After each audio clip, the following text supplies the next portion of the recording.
بسم اللہ الرحمن الرحیم۔ السلام علیکم ڈیئر اسٹوڈنٹس، امید ہے آپ لوگ ٹھیک ہوں گے اور آپ لوگوں کی زندگی خوشیوں کے ساتھ گزر رہی ہوگی۔ میں مزید ایک بند یا دو بند کی تشریح کے ساتھ حاضر خدمت ہوں اور ان کی تشریح کرنی چاہیے۔ مجھے امید ہے کہ جو پچھلے بند کی تشریح میں اپلوڈ کر چکا تھا ان سے آپ استفادہ کر چکے ہوں گے، مطلب فائدہ اٹھا چکے ہوں گے۔ تو ابھی ایک اور بند کی تشریح کی طرف بڑھتے جا رہا ہوں، لیکن میرے چینل پہ ہر نئے آنے والے ان کو چاہیے کہ وہ اس چینل کو سبسکرائب کریں اور اس چینل کے لنکس کو بھی اپنے دوستوں کے ساتھ شیئر ضرور کریں، ٹھیک ہے؟ تو بڑھتے ہیں اگلے بند کی تشریح کی طرف۔ یہ شاعر نذیر اکبر آبادی: صراف بنیے جوہری اور سیٹ ساہوکار، دیتے تھے سب کو نقد سو کھاتے ہیں اب ادھار، بازار میں اڑے ہیں پڑی خاک بے شمار، بیٹھے ہیں یوں دکانوں میں اپنے دکاندار، جیسے کہ چور بیٹھے ہوں قیدی قطار بند۔ صراف کے معنی کیا ہے؟ سونے چاندی کا کاروبار کرنے والا، بنیے یا بنیا آٹا چاول فروخت کرنے والا۔ جوہری کے معنی ہے قیمتی پتھروں کی شناخت یا ان کی کاروبار کرنے والا۔ سیٹ کے معنی دولت مند۔ ساہوکار کے معنی یعنی دولت مند بھی ہے اور کپڑے کا کاروبار کرنے والے کی طرف بھی اشارہ ہے کہ یہ کپڑے کا کاروبار کرتا ہے، اس طرف بھی اشارہ کیا جا سکتا ہے۔ کس چیز کا؟ یعنی سودی کاروبار کرنے والے شخص کو بھی ساہوکار کہتے ہیں۔ اور سیٹ کے معنی کیا ہے؟ دولت مند۔ دیتے تھے سب کو نقد سو کھاتے ہیں اب ادھار۔ یعنی اس نظم میں شاعر کہنا یہ چاہتے ہیں، سب سے پہلے میں پڑھتا ہوں: بازار میں اڑے ہیں پڑی خاک۔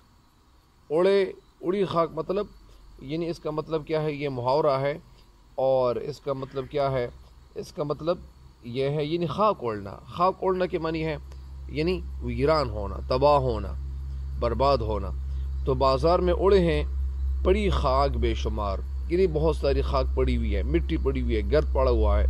بیٹھے ہیں یوں دکانوں میں اپنے دکاندار، اور یوں دکانوں میں اپنے دکاندار وہ یوں بیٹھے ہیں، اس طرح بیٹھے ہیں جیسے کہ چور بیٹھے ہوں قیدی قطار بند۔ یعنی یہ دکاندار اپنی دکان میں ایسے بیٹھے ہیں جیسے چور کو یعنی پولیس والوں نے یا کوتوال والوں نے یعنی بٹھایا ہے قطار میں کہ آپ لوگ یہیں رہیں گے اور ادھر نہیں دیکھیں گے، ادھر ادھر یعنی یہاں سے نہیں جائیں گے، تو اس کو کیا کہتے ہیں؟ چور۔ اچھا، صراف اس کی میں تو آپ کو میں ترجمہ کر چکا ہوں۔ صراف کے معنی سونے چاندی کا کاروبار کرنے والا۔ یہ وہ لوگ تھے کہ وہاں جو ہندوستان میں بہت سارے لوگ ایسے تھے۔ ظاہری بات ہے کہ جب دنیا کی جو زندگی گزر رہی ہوتی یا ہم لوگ جو زندگی گزار رہے ہوتے ہیں، تو آج کل بھی اگر آپ دیکھیں بہت ساری دکانیں ہوتی ہیں، سونے کی دکانیں ہوتی ہیں، کپڑے کی دکانیں ہوتی ہیں، اسی طرح سبزیوں کی دکانیں ہوتی ہیں، کپڑوں کی دکانیں ہوتی ہیں، بہت ساری دکانیں وہ بنی ہوئی ہوتی ہیں اور وہ سارے لوگ کیا کرتے ہیں؟ اپنے کاروبار کر رہے ہوتے ہیں۔ تو اسی وجہ سے یعنی یہاں صراف کا مطلب یعنی سونے چاندی کا کاروبار کرنے والا وہ مراد ہے، یعنی وہ دکاندار ہے کہ جو سونے چاندی کا کاروبار کر رہا ہے۔ بنیا آٹا اور اسی طرح چاول وغیرہ فروخت کرنے والا یا بیچنے والا ہے، تو وہ بھی دکان میں بیٹھا ہوا ہے۔ جوہری کا مطلب کیا ہے؟ یعنی قیمتی پتھروں کی شناخت یا ان کی کاروبار کرنے والا شخص، اس کو جوہری کہتے ہیں۔ سیٹ کے معنی کیا ہے؟ سیٹ کے معنی یعنی پیسے دینا والا، دولت مند، اس کا مطلب یہ ہے۔ ساہوکار کا مطلب یعنی وہ سودی کاروبار کرنے والا یا پیسے قرض پہ لوگوں کو دینے والا، تو یہی مطلب ہے۔ یعنی سارے لوگ جتنے بھی تھے یعنی مختلف جو کاروبار کرتے تھے، تو اب ان کاروبار کرنے والے لوگوں کا یہ حال ہے کہ یہ پہلے کیا کرتے تھے؟ دیتے تھے سب کو نقد۔ یہ لوگ دیتے تھے یعنی نقد پیسے دیتے تھے، سو کھاتے ہیں اب ادھار۔ یعنی یہ جتنے لوگوں کا ہم نے اب یہ ذکر کر لیا، تو یہ مطلب اس کا یہ ہے کہ یہ سارے لوگ جو دکاندار تھے، یہ ادھار قرض پہ یعنی یہ کچھ لوگ جو ایسے تھے کہ وہ پیسے قرض پہ دیتے تھے۔ یہ بہت سارے لوگ ایسے تھے کہ وہ قرض پہ اسی طرح کھانے پینے کی چیزیں دیتے تھے۔ لیکن اب کیا ہے؟ اور کچھ لوگ ایسے بھی تھے کہ وہ نقد پیسے دیتے تھے، وہ روز سودی کاروبار کرتے تھے، کہتے تھے کہ یار یہ میں پیسے آپ کو دے رہا ہوں، آپ اتنے مہینوں بعد یا اتنے سالوں بعد یا 1 سال بعد 2 سال یہ بعد یہ آپ مجھے واپس کریں گے، لیکن اس کا ڈبل مجھے دیں گے یا اسی طرح اتنا دیں گے۔ تو یہ لوگ کیا ہے؟ دیتے تھے سب کو نقد۔ یہ لوگ ابھی یہ پہلے یہ پیسے دیتے تھے نقد، سو کھاتے اب ادھار۔ یہ لوگ پہلے لوگوں کو پیسے دیتے تھے اور ابھی کیا کرتے ہیں، اب ادھار کھاتے ہیں۔ مطلب اس کا یہ ہے کہ ان لوگوں کے پاس کچھ نہیں رہا، دکانیں بالکل تباہ ہیں اور ان کا کاروبار بالکل تباہ ہو چکا ہے۔ بازار میں اڑے ہے پڑی خاک بے شمار، اور اس طرح بازار میں اس طرح خاک، یعنی وہ خاک اوڑھنا مطلب یہ محاورہ ہے، اس کا مطلب یہ ہے کہ یہاں اتنی ویرانی آ گئی ہے کہ ہر دکاندار جو ہے وہ دکانداری ان کی ختم ہو گئی ہے، اور ہر انسان جو ہے وہ اس طرح بیٹھا ہوا ہے۔ اور وہ کیسے بیٹھا ہوا ہے؟ بیٹھے ہیں یوں دکانوں میں اپنے دکاندار، اور یہ دکاندار یوں اس طرح دکانوں میں بیٹھے ہوئے ہیں جیسے کوئی چور بیٹھا ہوا ہو، یعنی کہاں خیری بیٹھا ہوا ہو۔ تو اس کی تو میں تشریح کر بھی چکا ہوں ایک دفعہ پھر، یعنی یہ تشریح سنیں، مجھے امید ہے کہ آپ انشاءاللہ ان تشریحات سے فائدہ ضرور اٹھاؤ گے انشاءاللہ۔ اس کا مطلب کیا ہے؟ یہ شاعر اس شعر میں کہنا، بند میں کہنا یہ چاہتے ہیں کہ سونے اور چاندی کا لین دین کرنے والا، کاروبار کرنے والا، جواہرات بیچنے والا، مالدار لوگ جو دوسروں کو سود پہ پیسے دیتے تھے، قرض پہ پیسے دیتے تھے، ان کے پاس اتنا روپیہ پیسہ ہوتا تھا، اتنے پیسے ہوتے تھے کہ وہ دوسروں لوگوں کو ادھار پہ پیسے دیتے تھے۔ لیکن ابھی ان کا حال کیا ہے؟ اب بازار کا یہ حال ہے، اب ان لوگوں کی زندگی کا یہ حال ہے کہ بازار میں خاک اڑ رہی ہے، کاروبار بالکل ٹھپ ہو گیا ہے، اور دکاندار اپنی اپنی دکانوں میں اس طرح بیٹھے ہوئے ہیں۔ کس طرح بیٹھے ہوئے ہیں؟ اس طرح بیٹھے ہوئے ہیں جیسے کوئی چور ہو اور انہیں گرفتار کر لیا گیا ہو اور انہیں صرف ایک قطار میں بیٹھنے کا حکم دیا گیا ہو۔ تو اس کا مطلب یہی ہے کہ یہاں پہ جتنی بدحالی ہے، اور اصل میں ہوا کیا تھا، یہ مطلب یہ تھا کہ وہاں بہت سارے لوگوں کی جو زندگی تھی وہ خراب ہو رہی تھی، اور کسی کے پاس کچھ بھی نہیں رہا تھا۔ تو اسی وجہ سے شاعر جو شاعری کرتا ہے تو اس میں معاشرے کی جو بدحالی ہوتی ہیں ان کے حوالے سے یہ شاعری کرتے ہیں۔ تو اسی وجہ سے یہ تو تھے ایسے ہی شاعر، ان کو عوامی شاعر اس لیے کہا جاتا ہے کہ یہ عوامی مجلسوں اور اسی طرح جلسوں میں جایا کرتے تھے، اور میلے جو وغیرہ لگتے تھے اسی طرح انہوں نے کبھی قناعت نہیں کی۔ کبھی مسلمانوں کی جو تہواریں ہوتی تھی وہاں بھی ہوتے تھے، کبھی ایسی جگہ بھی ہوتی تھی کہ وہاں پہ یعنی جو ہندو جس طرح ہولی، اس طرح مختلف جو ان کے تہوار ہوتے تھے تو یہ وہاں چلے جاتے تھے۔ تو اصل میں ان کی شاعری جن چیزوں کا احاطہ کیے ہوئے ہیں، اور اسی وجہ سے یعنی یہ شاعری میں کیا کہتے ہیں یہی باتیں، یعنی یہ اصل میں اسی طرح ان کا جو دل ہے وہ رو رہا ہے اور خفا ہے، غمگین ہے، اداس ہے، ملول ہے، پریشان ہے۔ اسی وجہ سے پریشان اس لیے ہیں کہ سارے لوگ یہاں پہ یعنی کسی کے پاس پیسے نہیں ہے۔ پہلے لوگ کیا کرتے تھے اور ابھی لوگ کیا کرتے ہیں۔ تو اس بند کی تشریح مکمل ہو گئی ہے، اگلے بند کی تشریح کی طرف بڑھتے ہیں۔ اگلا بند کیا ہے؟ محنت سے ہاتھ پاؤں کی کوڑی نہات آئے۔ کوڑی کیسے کہتے ہیں؟ ایک معمولی سا سکہ اس کو کوڑی کہتے ہیں۔ محنت کی جمع کیا ہے؟ محن ہے۔ محنت کی جمع محن بھی ہے، محنتیں بھی ہے۔ محنت سے ہاتھ پاؤں کی کوڑی نہات آئے، یہ سارے لوگ کیا کر رہے ہیں؟ محنت کر رہے ہیں۔ یہ لیکن میں آپ کو یہ بتا دوں کہ بہت سارے لوگ ایسے ہیں کہ جو کاشتکار ہے، زمینداری کرتے ہیں، تو وہ بہت ساری محنت کرتے ہیں، لیکن ان کی محنت کا صلہ ان کو کم ملتا ہے۔ مطلب یہ بہت سارے لوگ ایسے بھی ہیں کہ وہ کم محنت کرتے ہیں، لیکن ان کی کم محنت کی کمائی جو ہوتی ہیں وہ زیادہ ہوتی ہیں۔ وہ آفیسز میں بیٹھے ہوئے ہوتے ہیں، ان کی کمائی اتنی زیادہ ہوتی ہے کہ وہ کسان سے بھی زیادہ کمائی وہ کرتے ہیں۔ لیکن مطلب کیا ہے؟ محنت سے ہاتھ پاؤں کی کوڑی نہات آئے، یعنی یہ لوگ محنت کر رہے ہیں، محنت یعنی ادھر ادھر دوڑے جا رہے ہیں، اور محنت سے ہاتھ پاؤں کی کوڑی نہات آئے، یعنی ہاتھ پاؤں کی محنت سے ان کے پاس کوئی بھی پیسہ نہیں آتا۔ کیوں نہیں آتا؟ بیکار کب تلک یعنی کب تک کوئی قرض اور ادھار کھائے، یعنی بیکار کب تلک یہ لوگ ادھر ادھر سے لوگ قرض لے کے، یہ ادھر ادھر ادھار لے کے یہ کھائیں گے، یعنی کھائیں گے کب تک کھائیں گے؟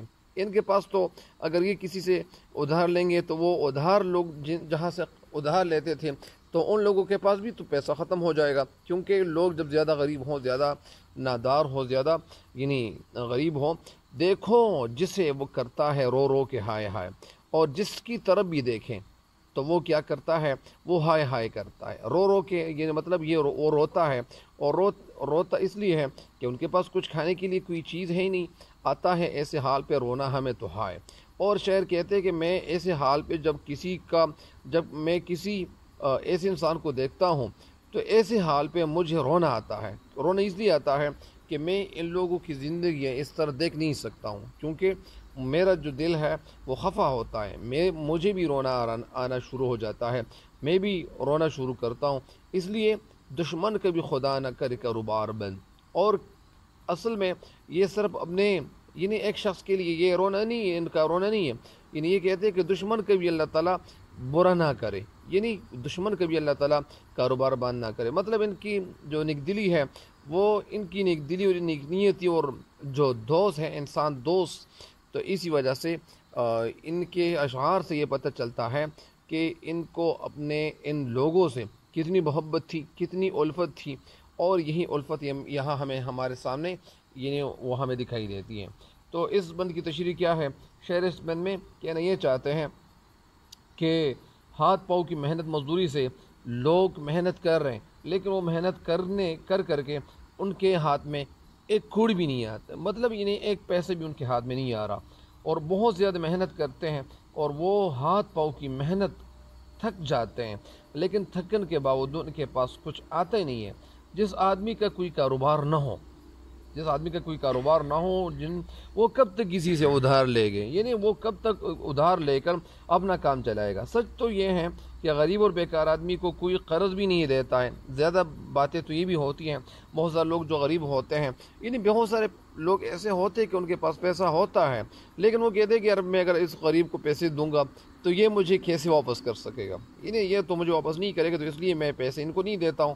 اور بہت سارے لوگ ایسے بھی ہیں کہ ان کے پاس مطلب یعنی پیسے ہوتے لیکن وہ کسی کے ساتھ ہیلپ نہیں کرنا چاہتے.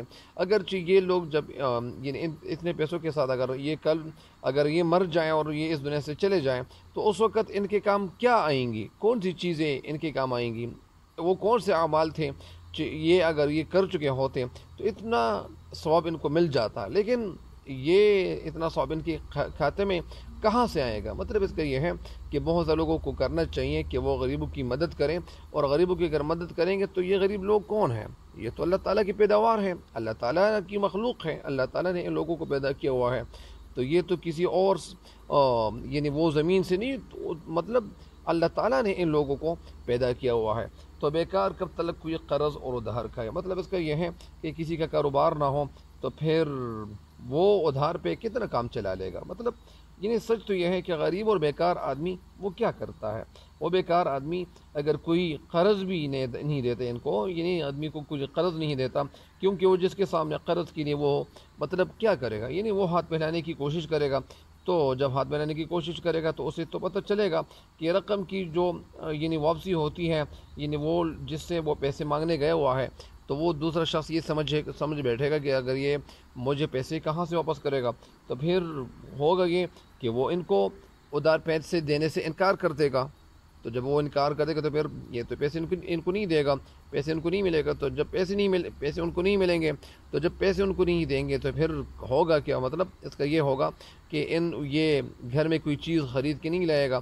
تو اسی وجہ سے پھر بیچارہ یعنی وہ بڑی مصیبت سے زندگی گزارتا چلا جائے گا.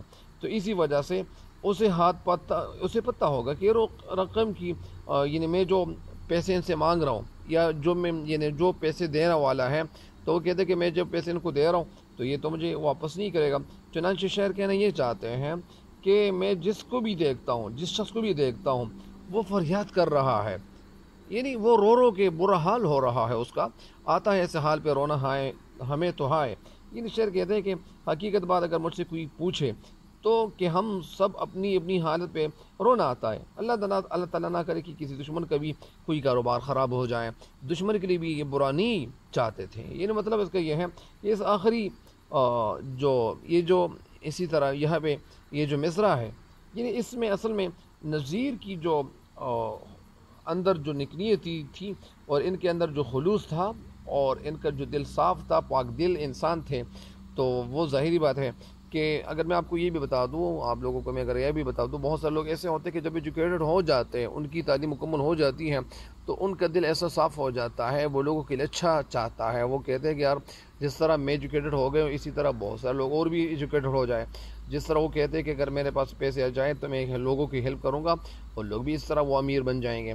تو جب وہ امیر بن جائیں گے، ترقی آ جائے گی، سارا ملک ترقی کی طرف گامزن ہوگا. تو یہ ترقی تو اس طرح نہیں آتی. ترقی تب آ جاتی ہے کہ جب سارے لوگ ایک ہی صف میں، مطلب یہ نہیں ایک ہی صف میں کھڑے ہو گئے، محمود و ایاز، نہ کوئی بندہ رہا نہ کوئی بندہ نواز. تو اسی وجہ سے بندہ و صاحب و محتاج و غنی ایک ہوئے. یعنی تیری سرکار میں پہنچے تو سبھی ایک ہوئے، مطلب سارے لوگ جب ایک ہی صف کی طرح ایک سی صف میں کھڑے ہوں گے اور سارے لوگ ایک طرح مالدار ہو جائیں تو ظاہری بات ہے کہ یہ لوگ کیا ہوں گے، یہ لوگ تباہی سے بن جائیں گے، اور ان کی جو زندگی ہوگی تو وہ خوبصورت ہوگی، اور سارے لوگ کیا کریں گے، یعنی پھر چور بھی نہیں ہوں گے۔ اسی طرح یعنی بہت سارے لوگ جو وہ مطلب یعنی کیا کرتے ہیں، غلط طریقے سے پیسے کمانے کی کوشش کرتے ہیں، تو پھر یعنی وہ نیک راستہ اختیار کرے گا، اچھا راستہ اختیار کرے گا۔ یعنی جب ان کے پاس یعنی مالدار لوگ جائیں گے، ان کو پیسے دیں گے، ان کے ساتھ ہیلپ کریں گے، تو وہ شخص کیا ہوگا، وہ غلط راستہ اختیار نہیں کرے گا، مطلب یعنی نیک راستے کی طرف چل پڑے گا، اور وہ نیک کام کریں گے، اور وہ کوئی کاروبار شروع کرے گا تو وہ کاروبار جب شروع کرے گا تو اس طرح ان کے دل میں بھی ایسی بات پیدا ہو سکتی ہے کہ کل میں غریب تھا، آج میں مالدار بن گیا ہوں، تو مجھے بھی ایسا کرنا چاہیے کہ میں بھی لوگوں کی مدد کروں، لوگوں کے کام آؤں۔ تو اسی وجہ سے وہ بھی یہی سوچ یعنی آگے کر کے مطلب یعنی یہی زندگی گزاریں گے اور لوگوں کے بھی کام آئیں گے۔ تو مجھے امید ہے کہ اس بند کی تشریح سے بھی انشاءاللہ دونوں بند کی تشریح ہو گئی ہے۔ مجھے امید ہے کہ اب ان بند کی تشریحات سے فائدہ اٹھاؤ گے انشاءاللہ۔ اللہ تعالیٰ آپ سب کو دنیا اور آخر دونوں جہانوں کی کامیابی عطا کرے۔ تب تک کے لیے اجازت چاہتا ہوں، اللہ نگہبان۔ مجھے بھی دعا میں یاد رکھیں، اور اس چینل کے لنکس کو بھی اپنے دوستوں کے ساتھ شیئر کریں، اور مجھے امید ہے کہ آپ لوگ اس چینل کو سبسکرائب بھی کریں گے اور پھر کبھی انسبسکرائب نہیں کریں گے، مطلب یعنی آپ اگلے لوگوں تک اس چینل کے لنکس کو بھی دوسروں کے ساتھ شیئر کریں گے۔ تب تک کے لیے اجازت چاہتا ہوں، اللہ نگہبان۔